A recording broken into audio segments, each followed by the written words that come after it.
Who's got questions? Buzz, when y'all, I guess 4 weeks ago, there were a lot of questions about A&M coming into SEC play. Have y'all answered? Do you think all those questions have been answered about y'all and you know who you are and everything now? Well, I don't, like most coaches, I live in such a narrow lane. I don't know who the questions were coming from and all of that sort of thing. So I'm not trying to be a jerk. But you live in such a secluded life that those opinions and all of that stuff, it's kind of the opposite, even when you're having success. Like, where did all the people come from, And so the older I've gotten, I just kind of stay away from all of it. And I'm not saying that's right or that's wrong. I've been very transparent, I think, with everybody that I didn't think we were consistent in what we had to be consistent with in the first semester, in our effort, in our production, in our execution. I think we've made some changes after Christmas in how we go about things day to day. I think that's helped. I think the break of not being in school and how we utilize that time was very beneficial. I think we, as I've said to you guys over the last 3 weeks, 4 weeks, yes, we've made some adaptations, nothing major, but I never want to not give credit to our players for how hard they're playing and the togetherness that they're playing with. It's a very thin line. Even in the time that I've been here, the league continues to improve and the margin narrows. And if you're having to coach effort, you have no shot. And a credit to our guys, the consistency of their effort has allowed us to focus on the changes relative to the game plan, the execution of the things that are required on both ends. So whatever those questions are, Olin, I'm sure there's another set of questions. One of the people asked me when we were leaving Auburn, they've been ranked 31 weeks in a row. They had the nation's longest home court winning streak. There was not any sort of line that predicted Texas A&M to win, and the question was, well, did you know that Auburn hadn't played anybody? They shouldn't be ranked. And I was like, yeah, I don't know. Like, it's like there's always something. It just becomes a rabbit hole if you're constantly searching for the applause or the approval of others, particularly others that you don't even know who they are. And so whatever the questions are, text ags, the message boards, like whatever that world is, Olin, I like you and you know that I love Luch. I have no idea what it is. I don't know how to get on it. I've never been to your office. I asked Brad last week, I go, what does Olin do? I said, does he write? I didn't even know. And so, like, that's probably not the right thing to say publicly, but like, hey man, I see you twice a week. You seem like a good person, but like, what are you writing? I don't know. And the one guy, these old people that they come to practice the day before, and when that started. Yeah. Well, it's multiplied. Like it's like we're growing weeds out there. Well, I don't know who all those guys are. I know the people that I know. Yeah. So I asked the guy last week, I'm like, hey man, who are all these people? This started as like, 4 or 5 of you. And now there's 50 of you. Well, coach, no, I don't know. I know you. I said this to you. And yeah.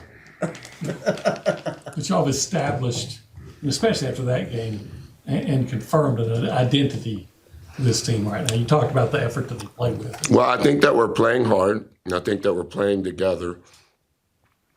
I think our numbers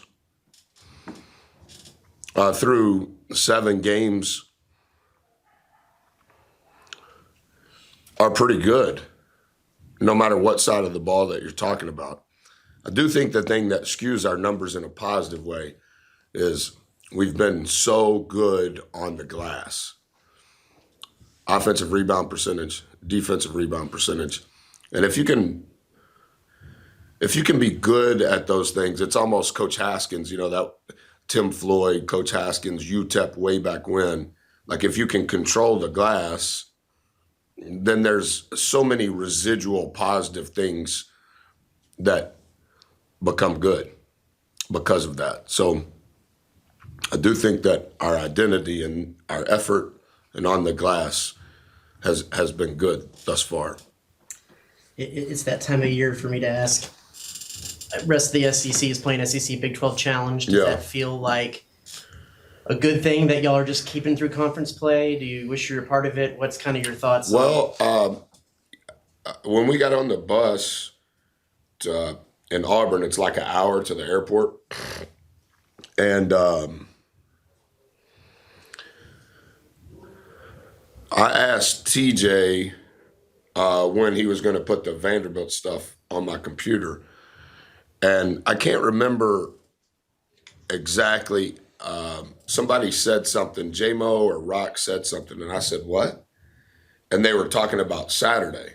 And I didn't know that it was the Big 12 Challenge. And I was like, oh.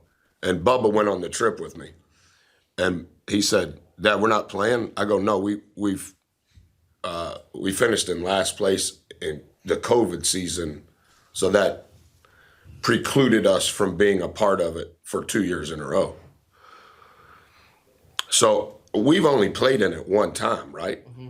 And that was when we played Oklahoma. Oh, so we have played in it twice.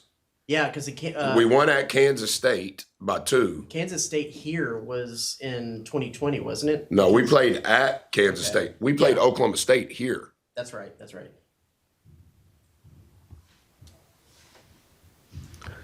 We played Kansas State on January the 30th on a Saturday morning at 11:30. We traveled back. We were off on Sunday.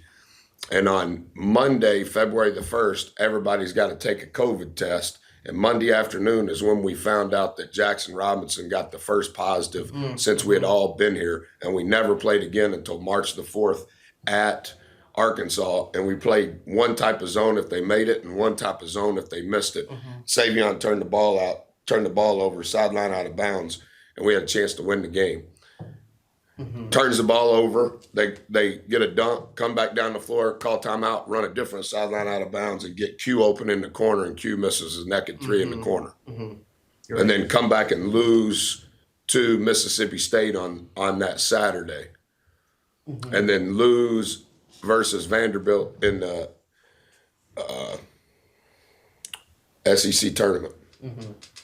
So that was year 2. So year 1, we played Oklahoma State here and lost.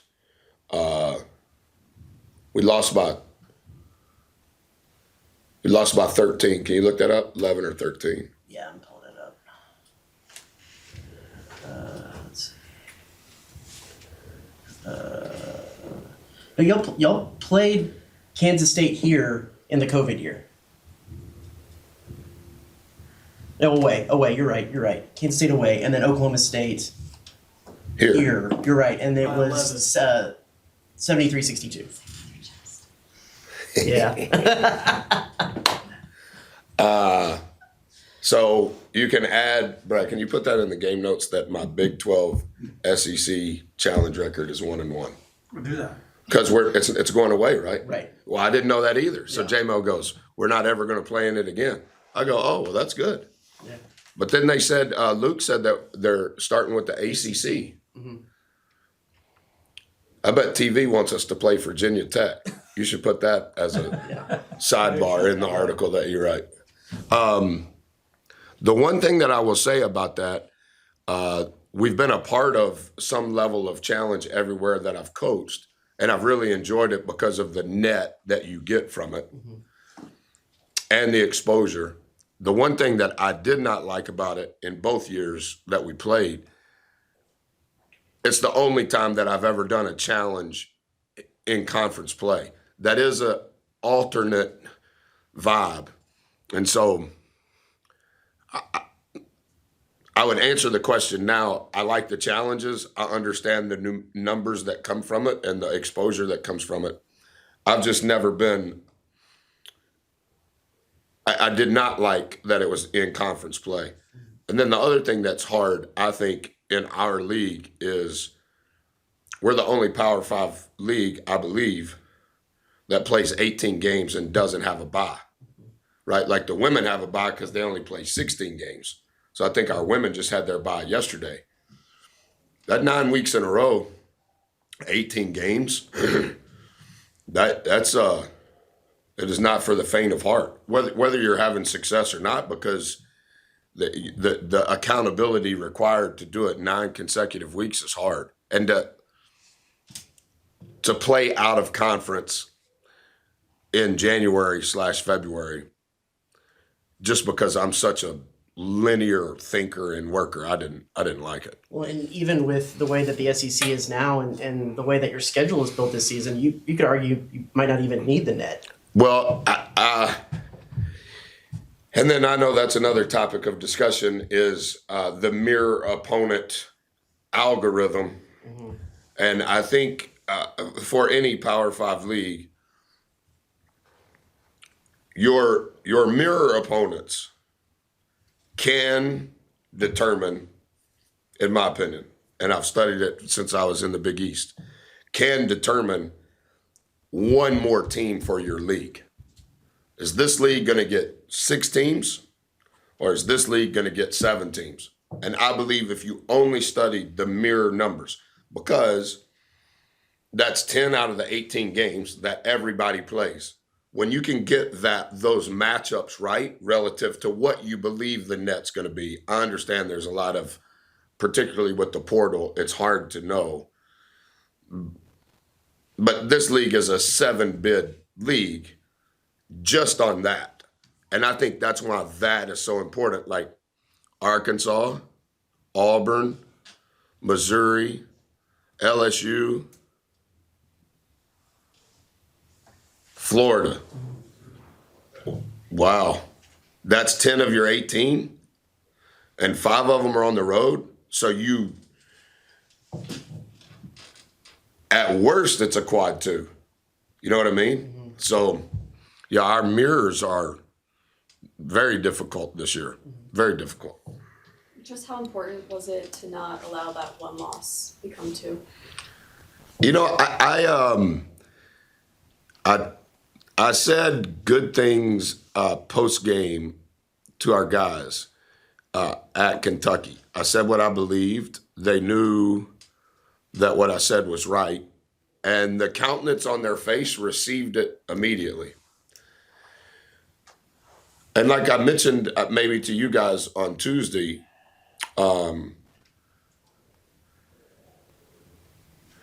Sunday was off. Monday is the lesson for the week. Well, obviously it's going to be the Kentucky game and what we need to grow from it. They knew, like they accepted it. There was no resistance. I didn't snap. I don't mean it like that at all, but very transparent. This is why we lost. You understand, you agree, and they knew. And it was also the first time, as you know, that we played back-to-back road games. And that's hard on any program. But at Kentucky and at Auburn, you would pick 2 other teams probably if you had to do it first.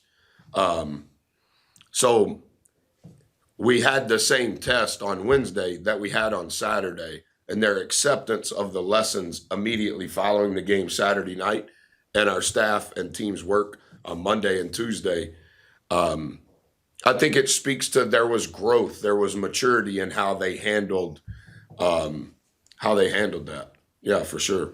This might be piggybacking too much off what Olin asked at the beginning, but I know when you first got here and were asked about just the general vibe around the program, you said when the corners of the rafters are pulled up. It's good, isn't it? That was a good quote. Yeah. Does it feel like y'all are doing the right things? Because I think it was. Yeah, and I apologize to the administration a lot in that so early in my career, you know, I utilized my time differently than I do now. And I see a lot of coaches doing a lot of good things. Silly things, sincere things to generate, manufacture support. And I've done all of those things and passed out donuts and all of those things. And I know that there's a place for it.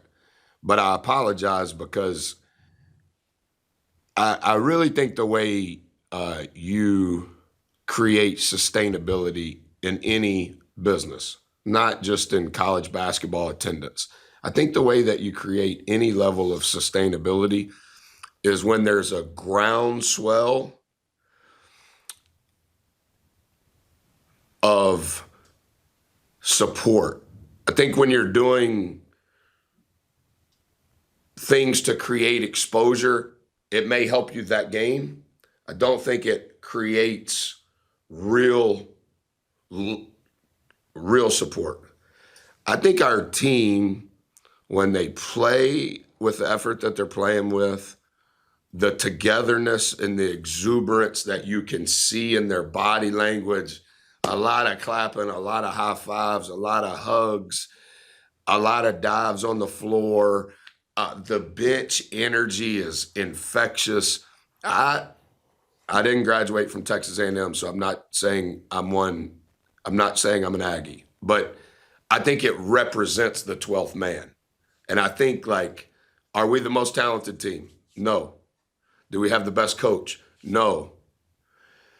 Are we doing, let's go to a pep rally so everybody will show up? No. But I do think the community understands how we're trying to work.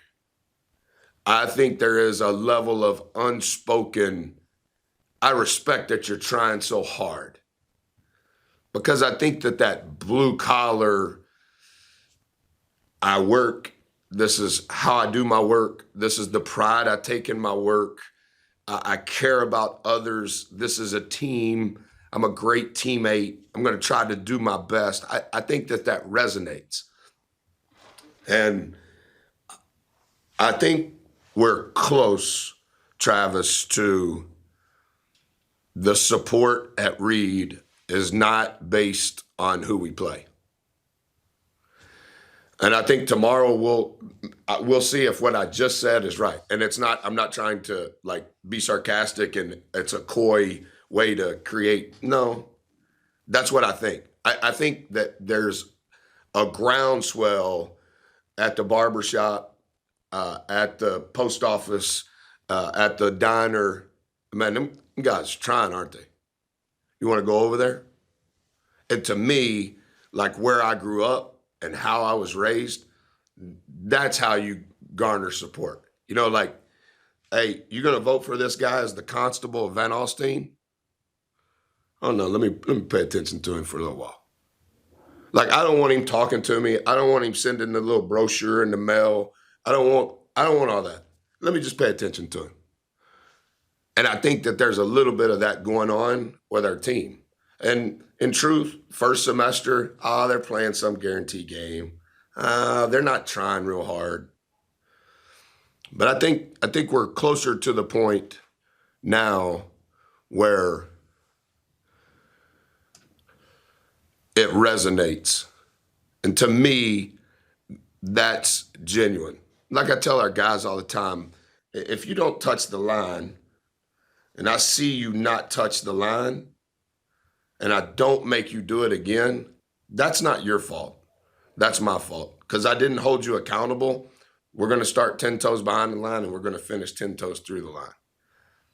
And then that way, you know if that's the standard, per se, that if you make it before the horn goes off, you know you made it. Because you know I'm going to hold you accountable when you don't make it. That's what creates confidence. Not me telling them, hey man, you run fast. No, I can tell you if you run fast, if you start behind the line and you finish between the line, over the line, before the horn goes off, then you're running at the pace we need to run at. And so I think our players, like I never tell our players what to say to you guys. And Brad occasionally will say, well, so-and-so just said that. And I was like, oh, that's good. Like, I don't even know what they say. I don't talk to them about it. But I think it's the same with our support. Like, people are watching it without being influenced by somebody else, by my voice, by what I tweet out, by here's 19 t-shirts. No, hey, just watch it. And if you like it and it works in your schedule, show up. If you respect how we go about it. Respect is the ultimate currency. It's the ultimate currency. It's more important than money. It's more important. Respect. When the corners are filled, Al McGuire, when the corners are filled, that means there's respect. And that's, to me, that's the highest honor. All right. Oh wait, I think we should, Vanderbilt, what did they bring on Saturday? What kind of challenges? They run more sets than any basketball team in the United States. He is an incredibly gifted offensive coach, and they are devoted to their plays and their style more so than any team in our league, I think. Alabama plays really fast, and we know that they're money ball. Vanderbilt is just as committed to how they play as any team in our league offensively. It's impossible in a short turn to know all that they're going to run because they have so many series of plays. They shoot 25 threes a game. They have been very, very good on the road in SEC play. Last Saturday, they won at Georgia. 25 threes, and I would say that we'll guard 25 ball screens. They're deliberate in their pace of play. I think they're like 280th. And so we're going to play late in the shot clock every possession because they're going to run their plays no matter what. And they have a lot of versatility in how it's almost like each player has a series of plays that are for him. And depending upon time, score, and momentum of the game, he puts his guys in great positions to be successful. All right, that covered it?